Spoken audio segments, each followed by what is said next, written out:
नमस्कार। भारतवाणी से मैं कविता स्वागत करती हूँ आप सबका।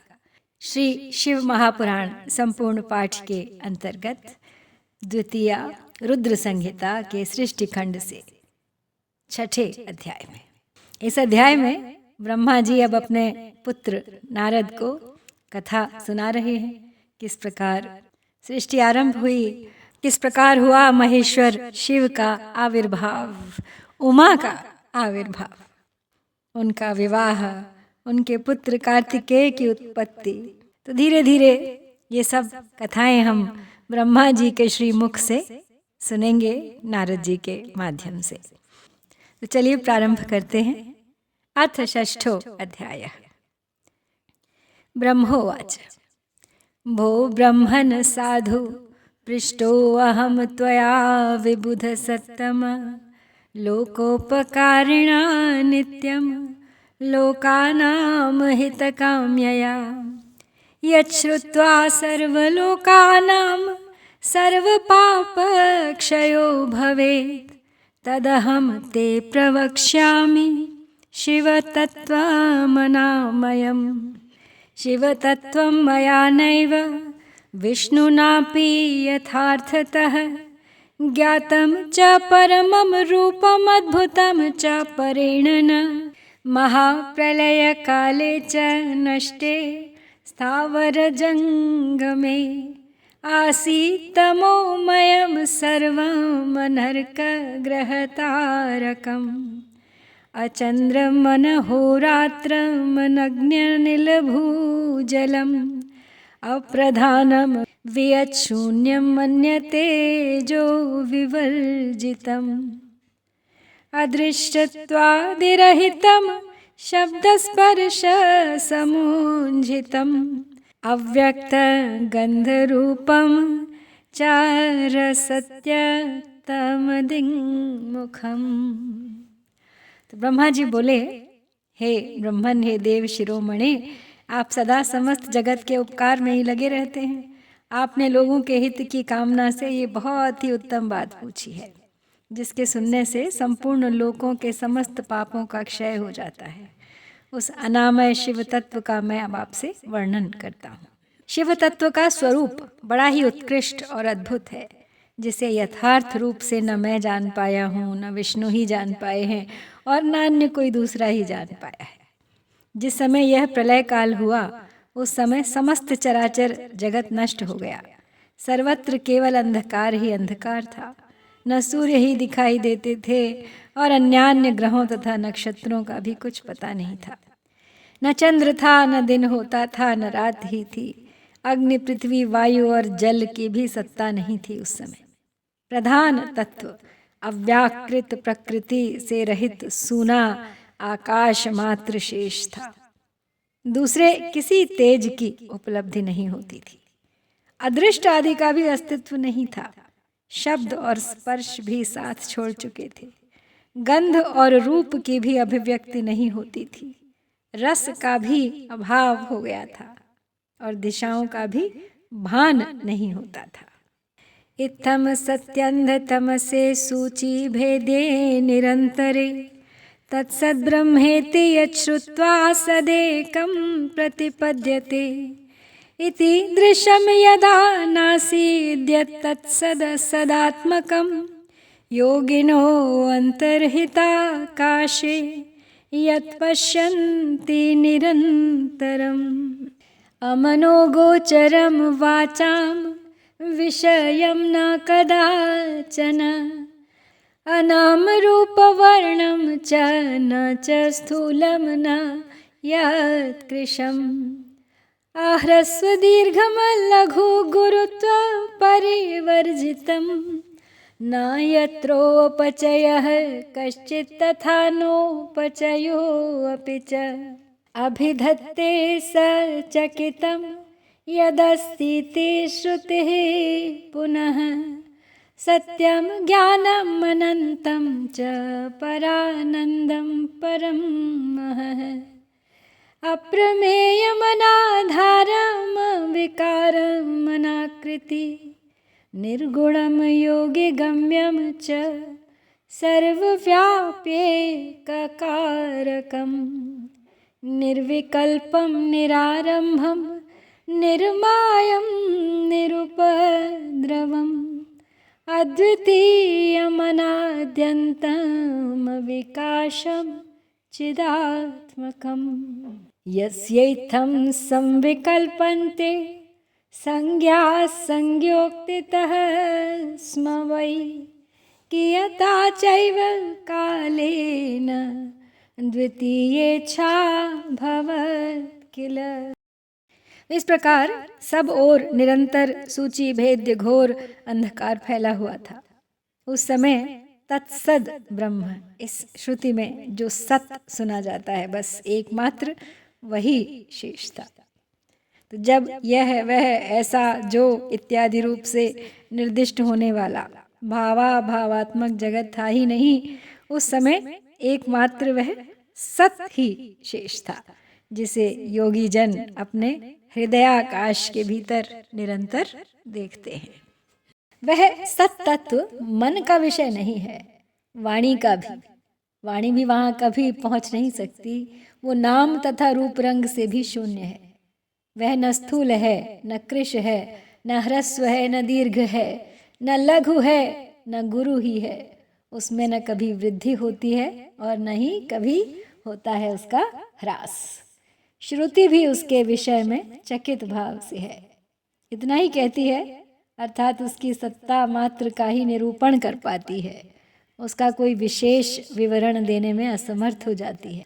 वह सत्य ज्ञान स्वरूप, अनंत, परमानंदमय, परम ज्योति स्वरूप, अप्रमेय, आधार रहित, निर्विकार, निराकार, निर्गुण, योगी गम्य, सर्वव्यापी, सबका एकमात्र कारण, निर्विकल्प, निरारंभ, माया शून्य, उपद्रव रहित, अद्वितीय, अनादि, अनंत, संकोच विकास से शून्य तथा चिन्मय है। तो जिस पर ब्रह्म के विषय में ज्ञान और अज्ञान से पूर्ण उक्तियों द्वारा इस प्रकार, यानी ऊपर जो भी बताया गया उसी अनुसार विकल्प किए जाते हैं, उसने फिर कुछ काल के बाद, यानी सत ने सृष्टि का समय आने पर द्वितीय होने की इच्छा प्रकट की। उसके भीतर एक से अनेक होने का संकल्प उदित हुआ। अमूर्तेन स्वमूर्तिश्च तेनाकल्पे स्वलीलया सर्वैश्वर्य गुणोपेता सर्वज्ञानमयी शुभा सर्वगा सर्वरूपा च सर्वदृक् सर्वकारिणी सर्वैकवन्द्या सर्वाद्या सर्वदा सर्वसंस्कृति परिकल्प्येति तां मूर्तिमैश्वरीं शुद्धरूपिणीम् अद्वितीयम् अनाद्यन्तं सर्वाभासं चिदात्मकम् अन्तर्दधे पराख्यं यद्ब्रह्म सर्वगमव्ययम् अमूर्ते यत्पराख्यं वै तस्य मूर्तिः सदा शिवः अर्वाचीनाः पराचीना ईश्वरं तं जगुर्बुधाः शक्तिस्तदैकलेनापि स्वैरं विहरता तनु स्वविग्रहात् स्वयं सृष्टा स्वशरीरानपायिनी प्रधानं प्रकृतिं तां च मायां गुणवतीं परां बुद्धितत्त्वस्य जननी माहुर्विकृते वर्जिताम्। तो जब उस सत ने एक से अनेक होने का संकल्प उदित हुआ उसके भीतर, तब उस निराकार परमात्मा ने अपनी लीला शक्ति से अपने लिए मूर्ति आकार की कल्पना की। वह मूर्ति संपूर्ण ऐश्वर्य गुणों से संपन्न, सर्वज्ञानमयी, शुभ स्वरूपा, सर्वव्यापिनी, सर्वरूपा, सर्वदर्शिनी, सर्वकारिणी, सबकी एकमात्र वंदनीय, सर्वाद्या, सब कुछ देने वाली और संपूर्ण संस्कृतियों का केंद्र थी। उस शुद्ध रूपिणी ईश्वर मूर्ति की कल्पना करके वह अद्वितीय, अनादि, अनंत, सर्व प्रकाशक, चिन्मय, सर्वव्यापी और अविनाशी परब्रह्म अंतर्हित हो गया। जो मूर्ति रहित परम ब्रह्म है, उसी की मूर्ति चिन्मय आकार भगवान सदाशिव है। अर्वाचीन और प्राचीन विद्वान उन्हीं को ईश्वर कहते हैं। उस समय एकाकी रहकर स्वेच्छानुसार विहार करने वाले उन सदाशिव ने अपने विग्रह से स्वयं ही एक स्वरूप भूता शक्ति की सृष्टि की, जो उनके अपने श्रीअंग से कभी अलग होने वाली नहीं थी। और उस पराशक्ति को प्रधान, प्रकृति, गुणवती, माया, बुद्धि तत्व की जननी तथा विकार रहित बताया गया है। सा शक्तिरंबिका प्रोक्ता प्रकृति सकलेश्वरी, त्रिदेव जननी नित्या मूल कारणमित्युत। अस्याष्टौ भुजाश्चासन् विचित्रवदना शुभा, रागा चन्द्रसहस्रस्य वदने भाश्च नित्यशः। नानाभरण संयुक्ता नानागति समन्विता, नानायुधधरा देवी फुल्लपङ्कजलोचना। अचिन्त्य तेजसा युक्ता सर्वयोनिः समुद्यता, एकाकिनी यदा माया संयोगा चाप्यनेकिका। परः पुमानीश्वरः स शिवः शम्भुरनीश्वरः, शीर्षे मन्दाकिनी धारी भालचन्द्रस्त्रिलोचनः। पंचवक्त्रः प्रसन्नात्मा दशबाहुस्त्रिशूलधृक्, कर्पूरगौरसुसितो भस्मोद्धूलितविग्रहः।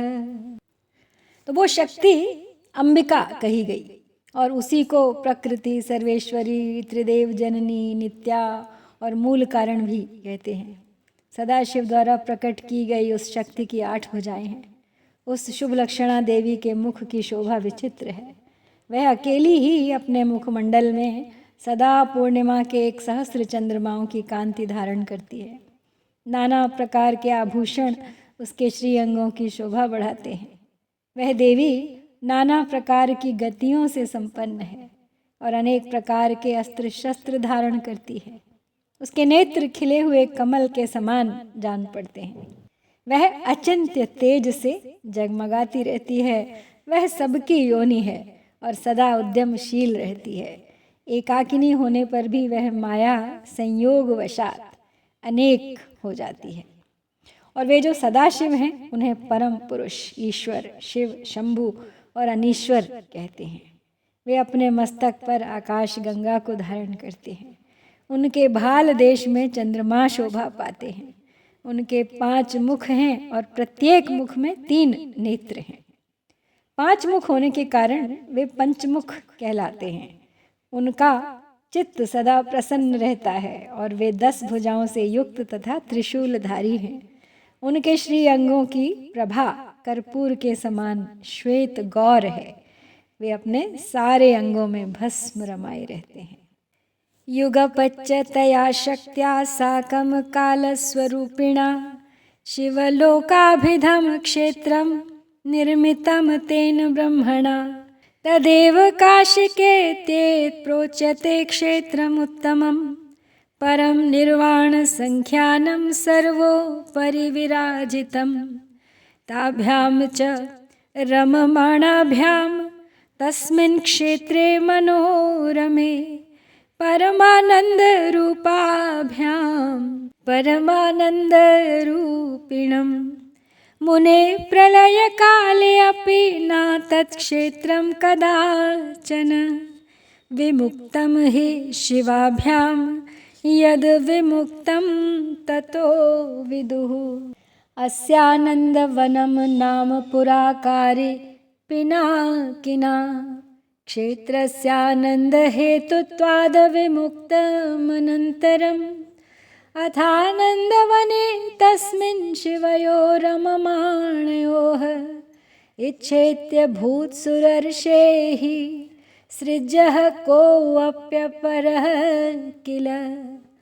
यस्मिन्यस्य महाभारमावाम स्वस्वैरचारिणौ, निर्वाणधारणं कुर्वः केवलं काशशायिनौ स एव सर्वं कुरुतां स एव परिपातु च स एव संवृणोत्वन्ते मदनुग्रहतः सदा चेतः समुद्रमाकुञ्च्य चिन्ताकल्लोललोलितं सत्त्वरत्नं तमोग्राहं रजो विद्रुमवल्लितं यस्य प्रसादात् तिष्ठावः सुखमानन्दकानने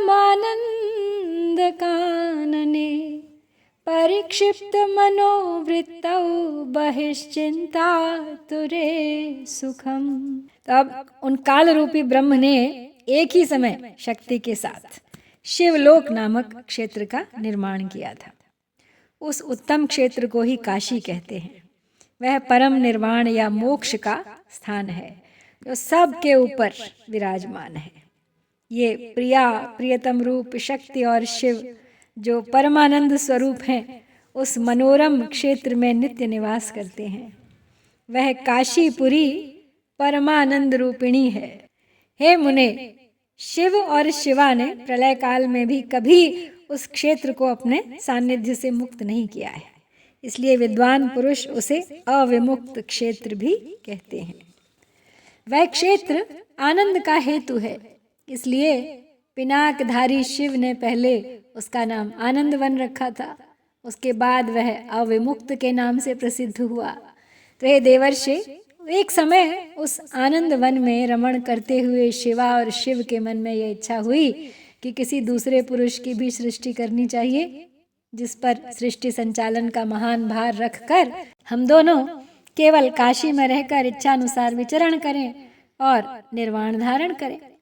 वही पुरुष हमारे अनुग्रह से सदा सबकी सृष्टि करे, वही पालन करे और अंत में वही सबका संहार भी करे। यह चित्त एक समुद्र के समान है, इसमें चिंता की उत्ताल तरंगें उठ उठ कर इसे चंचल बनाए रखती हैं। इसमें सत्वगुण रूपी रत्न, तमोगुण रूपी ग्राह और रजोगुण रूपी मूंगे भरे हुए हैं। इस विशाल चित्त समुद्र को संकुचित करके हम दोनों उस पुरुष के प्रसाद से आनंद कानन यानी काशी में सुखपूर्वक निवास करेंगे। तो ये आनंद वन वह स्थान है जहाँ हमारी मनोवृत्ति सब ओर से सिमट कर इसी में लगी हुई है तथा जिसके बाहर का जगत चिंता से आतुर प्रतीत होता है।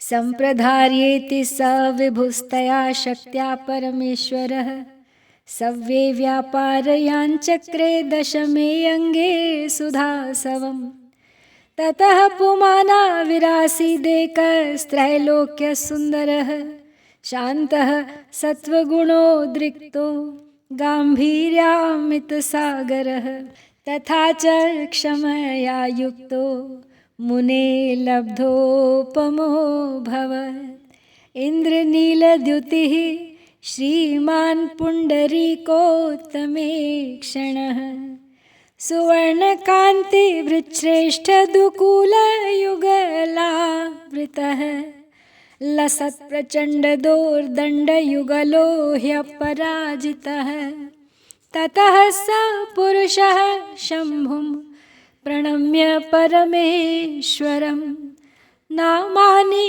कुरु मे स्वामिन्वत्कर्म जगावति तच्छ्रुत्वा वचनं प्राह शङ्करः प्रहसन् प्रभुः पुरुषं तं महेशानो वाचा मेघगभीरया। तो अब ऐसा निश्चय करके शिव शक्ति सर्वव्यापी परमेश्वर शिव ने अपने वाम भाग के 10वें अंग पर अमृत का सिंचन किया। वहाँ उसी समय एक पुरुष प्रकट हुआ जो तीनों लोकों में सबसे अधिक सुंदर था।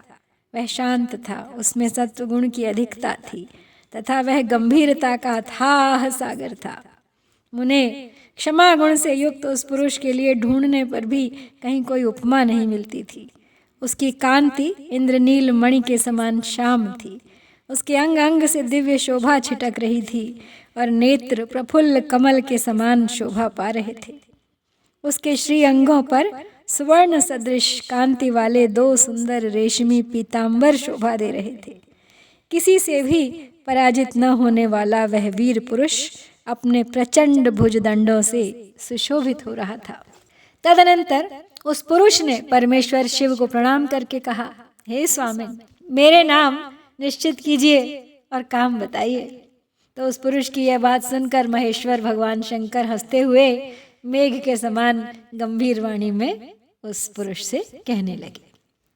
शिव उवाच विष्णुविति व्यापकत्वात्ते नाम ख्यातं भविष्यति बहून्यन्यानि नामानि भक्त सौख्यकराणि तपः कुरु दृढो भूत्वा परमं कार्य साधनम् इत्युक्त्वा श्वासमार्गेण ददौ च निगमं ततः ततोच्युतः शिवं नत्वा चकार विपुलं तपः अन्तर्धानं गतः शक्त्या स लोकः परमेश्वरः दिव्यं 12 सहस्रं वर्षं तप्त्वापि चाच्युतः न प्राप स्वाभिलषितं सर्वदं शम्भुदर्शनम् ततः संशयमापन्न निश्चिन्तितं हृदि सादरं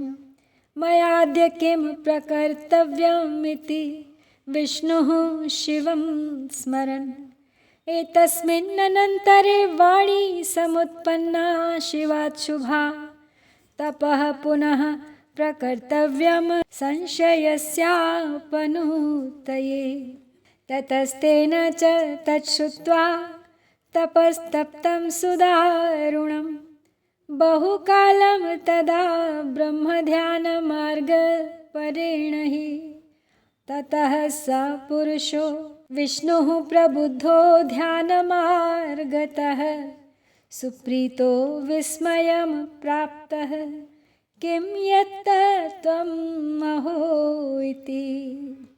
तो शिवजी बोले, हे वत्स, व्यापक होने के कारण तुम्हारा नाम विष्णु विख्यात होगा। इसके अतिरिक्त और भी बहुत से नाम होंगे जो भक्तों को सुख देने वाले होंगे। तुम सुस्थिर होकर उत्तम तप करो, क्योंकि वही समस्त कार्यों का साधन है। ऐसा कहकर भगवान शिव ने श्वास मार्ग से श्री विष्णु को वेदों का ज्ञान प्रदान किया। तदनंतर अपनी महिमा से कभी च्युत न होने वाले श्री हरि भगवान शिव को प्रणाम करके बहुत बड़ी तपस्या करने लगे और शक्ति सहित परमेश्वर शिव भी पार्षद गणों के साथ वहां से अदृश्य हो गए। 12,000 दिव्य वर्षों तक तपस्या करने के पश्चात भी विष्णु अपने अभीष्ट फल स्वरूप सर्वस्व देने वाले भगवान शिव का दर्शन प्राप्त न कर सके। उन्होंने हृदय में शिव का स्मरण करते हुए सोचा कि अब मुझे क्या करना चाहिए। इसी बीच शिव की मंगलमयी आकाशवाणी हुई कि संदेह दूर करने के लिए पुनः तपस्या करनी चाहिए।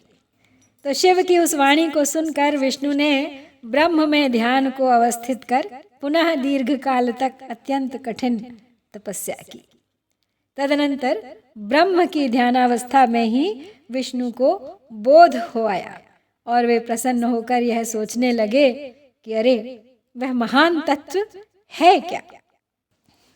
परिश्रमवतस्तस्य विष्णोः स्वांगेभ्यः एव च जलधारा हि संयाता विविधाः शिवमायया अभिव्याप्तं च सकलं शून्यं यत्तन्महामुने ब्रह्मरूपं जलं भूत्स्पर्शनात् पापनाशनं तदा श्रान्तश्च पुरुषो विष्णुस्तस्मिन् जले स्वयं सुष्वाप परम प्रीतो बहुकालं विमोहितः नारायणेति नामापि तस्यासीत् श्रुति सम्मतं नान्यत् किंचित् तदा ह्यासीत् प्राकृतं पुरुषं विना एतस्मिन्नन्तरे काले तत्त्वान्यासन्महात्मनः तत्प्रकारं शृणु प्राज्ञ गदतो मे महामते प्रकृतेश्च महानासीन्महतश्च गुणाश्रयः अहङ्कारस्ततो जातस्त्रिविधो गुणभेदतः तन्मात्रश्च ततो जाताः पञ्चभूतानि वै ततः तदैव तानीन्द्रियाणि ज्ञानकर्ममयानि च तत्त्वानामिति सङ्ख्यानमुक्तं ते ऋषिसत्तम जडात्मकं च तत्सर्वं प्रकृतेः पुरुषं विना तत्तदैकीकृतं तत्त्वं चतुर्विंशतिसङ्ख्यकं शिवेच्छया गृहीत्वा स सुष्वाप ब्रह्मरूपके। तो उस समय शिव की इच्छा से अब तपस्या के परिश्रम में निरत विष्णु के अंगों से अनेक प्रकार की जलधाराएं निकलने लगी। हे महामुने, उस जल से सारा सूना आकाश व्याप्त हो गया। वह ब्रह्म रूप जल अपने स्पर्श मात्र से सब पापों का नाश करने वाला सिद्ध हुआ। उस समय थके हुए परम पुरुष विष्णु मोहित होकर दीर्घ काल तक बड़ी प्रसन्नता के साथ उसमें सोते रहे। नार अर्थात जल में शयन करने के कारण ही उनका नारायण नाम पड़ा। तभी से यह श्रुति सम्मत नाम प्रसिद्ध हो गया। उस समय उन परम पुरुष नारायण के अतिरिक्त दूसरी कोई प्राकृत वस्तु नहीं थी। उसके बाद ही उन महात्मा नारायण देव से यथा समय सभी तत्व प्रकट हुए। हे महामते, हे विद्वन, मैं उन तत्वों की उत्पत्ति का प्रकार बता रहा हूँ, सुनिए। प्रकृति से महतत्व प्रकट हुआ और महतत्व से सत्वादि तीनों गुण, और इन गुणों के भेद से ही त्रिविध अहंकार की उत्पत्ति हुई। अहंकार से 5 तन्मात्राएं हुई और उन तन्मात्राओं से 5 भूत प्रकट हुए। उसी समय ज्ञानेंद्रियों और कर्मेंद्रियों का भी प्रादुर्भाव हुआ। तो हे मुनिश्रेष्ठ, इस प्रकार मैंने आपको तत्वों की संख्या बताई है। इसमें से पुरुष को छोड़कर शेष सारे तत्व प्रकृति से प्रकट हुए हैं, इसलिए सब के सब जड़ हैं। तत्वों की संख्या 24 है। उस समय एकाकार हुए 24 तत्वों को ग्रहण करके वे परम पुरुष नारायण भगवान शिव की इच्छा से ब्रह्म रूप जल में सो गए। तो इस प्रकार श्री शिव महापुराण के अंतर्गत द्वितीय रुद्र संहिता के प्रथम खंड में सृष्टि उपाख्यान का विष्णु उत्पत्ति वर्णन नामक 6वां अध्याय यहाँ पर पूर्ण होता है। इति श्री शिव महापुराणे द्वितीयायाम रुद्र संहितायां प्रथम खंडे सृष्टि उपाख्याने विष्णु उत्पत्ति वर्णनम नाम 6ठो अध्यायः। ओम श्री सांब शिवाय नमः। जय भारत।